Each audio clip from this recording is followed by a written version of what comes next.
Pernah nggak sih kamu ngerasa hidup sekarang tuh kayak makin ribut, makin bising? Bukan bising dari suara kota, tapi bising dari cerita orang, dari drama yang muncul di mana-mana, dan paling sering drama tentang pernikahan. Saya nggak tahu sejak kapan, tapi pelan-pelan pernikahan yang dulu dianggap sakral, aman, penuh kehangatan, sekarang berubah jadi sesuatu yang banyak orang takutin. Scary marriage, orang bilang, dan jujur, kalau kita lihat apa yang muncul di media sosial setiap hari, kadang saya paham kenapa orang bisa takut. Tiap buka timeline, ada aja cerita. KDRT, selingkuh, ribut dengan mertua, masalah duit, sampai putusnya hubungan yang kelihatannya bahagia di depan kamera. Dan bukan cuma laki-laki yang selingkuh, sekarang banyak juga cerita perempuan yang selingkuh. Tapi ada satu pola yang selalu muncul di balik semuanya. Satu hal yang kelihatannya sepele, tapi dampaknya hanker-hankeran, oversharing. Kita hidup di generasi yang beda banget sama generasi sebelumnya. Generasi sebelum kita generasi orang tua, generasi saya yang lahir tahun 80, dan kalau ada masalah, ya udah, diselesaikan berdua. Paling jauh cerita ke saudara atau sahabat. Hiburan pun ya buat diri sendiri, nonton sendiri, main game sendiri. Nggak ada dorongan untuk nunjukin semua hal ke dunia. Sekarang, anak muda tumbuh dengan kamera di tangan, dengan tombol share yang selalu memanggil-manggil, semua jadi konten, semua jadi bahan cerita. Masalahnya, generasi yang native media sosial ini nggak tumbuh dengan filter. Mana yang boleh dibagikan, mana yang tidak, mana yang aman, mana yang berbahaya, mana yang untuk publik, mana yang harusnya cuma untuk 2 orang. Dan di titik inilah, oversharing mulai menggigit. Saya selalu percaya, salah satu hal paling penting untuk menjaga pernikahan tetap sehat adalah membatasi siapa yang tahu apa. Bukan berarti kita menutup diri, bukan berarti kita purif, tapi ada ruang-ruang yang memang seharusnya cuma milik 2 orang yang berjanji untuk saling jaga. Saya pribadi nggak pernah bisa ngebayangin memegang kamera saat saya lagi ribut sama pasangan saya. Saya nggak bisa bayangin merekam momen romantis lalu memutuskannya, kayaknya bagus nih buat konten. Karena begitu kamera muncul, ada 2 pikiran yang bertabrakan. Saya ingin membuat pasangan saya bahagia, dan saya ingin orang-orang melihat saya bahagia. Itu konflik yang sangat halus, tapi sangat berbahaya. Kamu mungkin bermaksud baik, tapi begitu hubungan kamu punya penonton, hubungan itu berubah. Dan coba bayangin pasangan kamu, waktu kamu memberi bunga sambil merekam, waktu kamu memberikan hadiah sambil memastikan angle kameranya bagus. Apa dia nggak akan mikir, kamu melakukan ini untuk aku? Atau untuk orang-orang di luar sana? Dan yang lebih menyeramkan, apa jadinya kalau di dunia nyata kamu nggak seromantis itu? Kalau kamu cuma manis di depan kamera, perlahan pasangan bisa merasa semuanya palsu. Seolah hubungan kalian punya 2 versi, yang nyata dan yang diperlihatkan. Pelan-pelan percaya hilang, padahal percaya itu pondasi pernikahan. Sampai di sini, masalahnya belum selesai. Karena begitu seseorang terbiasa mendapatkan validasi dari luar, dia akan kecanduan. Ini bukan teori saya. Banyak penelitian menunjukkan bahwa perilaku oversharing bisa memicu apa yang disebut exposure junkies. Orang yang kecanduan perhatian. Dulu, mungkin dia posting foto pakai baju baru. Dapat pujian.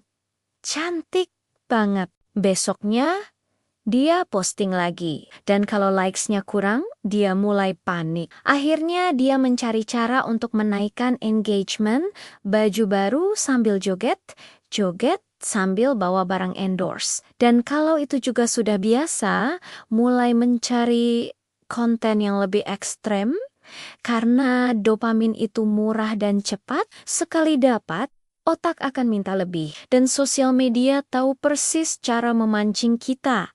Apa yang paling menarik perhatian? Konflik, drama, amarah, kesedihan yang diekspos, curhatan tentang pasangannya, sindiran, story panas, reels, penuh kode. Lama-lama, hal-hal yang seharusnya diselesaikan di meja makan berubah jadi bahan konsumsi publik. Padahal, begitu kamu memindahkan masalah ke publik, bukan solusi yang datang tapi penenten. Lucunya, saya ingat satu konten satir tentang perbedaan generasi ketika anaknya hamil. Boomers marah, langsung mencari siapa yang bertanggung jawab. Millennials shock, marah, tapi mencoba memproses Gen Z.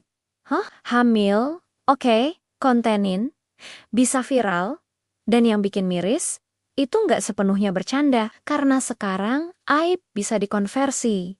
Kesedihan bisa jadi komoditas. Pertengkaran bisa jadi jalan pintas menuju exposure. Sampai orang lupa bahwa tidak semua yang viral itu layak. Tidak semua yang ramai itu baik. Tidak semua yang ditonton itu harus ditonton. Saya ingin kamu dengar bagian ini baik-baik.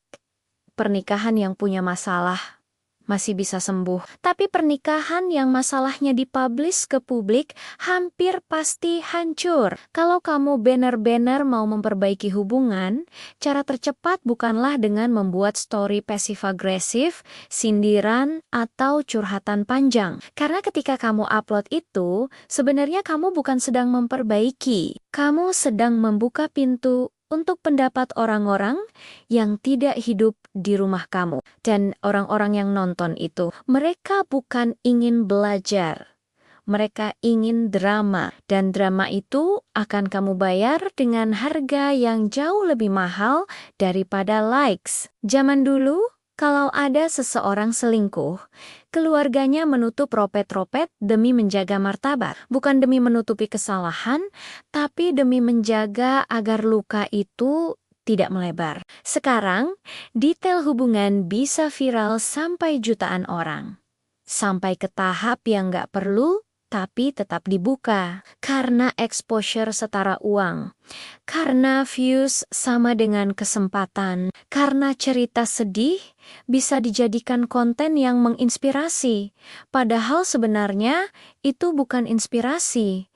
Itu eksploitasi diri sendiri. Sampai akhirnya saya sadar, ini bukan cuma tentang pernikahan. Ini tentang bagaimana kita memperlakukan hidup. Apakah hidup itu panggung? Atau tempat kita benar-benar menjalani sesuatu yang nyata? Karena kalau memang tujuan kita bahagia, kenapa semuanya harus jadi tontonan? Kalau kita ingin hubungan yang sehat, kenapa seluruh dunia harus tahu setiap naik turun yang terjadi? Ada kalanya yang tertutup justru lebih kuat. Ada kalanya menjaga privasi jauh lebih bernilai daripada kejujuran yang diumbar di publik. Dan ada kalanya diam adalah bentuk cinta terbesar. Saya bukan mau menghakimi siapapun, ada laki-laki bajingan di luar sana. Ada perempuan jahat juga. Tapi menukar luka dengan exposure bukan solusi. Membuka aib untuk views bukan bentuk keberanian. Itu cuma membuat dunia semakin bising dan diri kita semakin kosong. Saya cuma ingin mengajak kamu merenung. Jika hal paling intim dalam hidup kita pun sekarang jadi komoditas, apa yang tersisa untuk disebut milik kita? Dan kalau cinta harus selalu tampil di depan kamera, apakah itu masih cinta atau hanya konten? Mungkin kita nggak bisa mengubah dunia, tapi kita bisa memilih bagaimana kita hidup di dalamnya. Kamu boleh berbagi, kamu boleh bercerita, tapi jangan sampai kamu kehilangan sesuatu yang paling berharga, ruang aman antara kamu dan orang yang kamu cintai. Karena begitu ruang itu hilang, yang tersisa cuma dua orang yang hidup bersama, tapi selalu merasa sendirian. Terima kasih sudah nonton sampai habis. Jangan lupa subscribe. Sampai jumpa di video selanjutnya.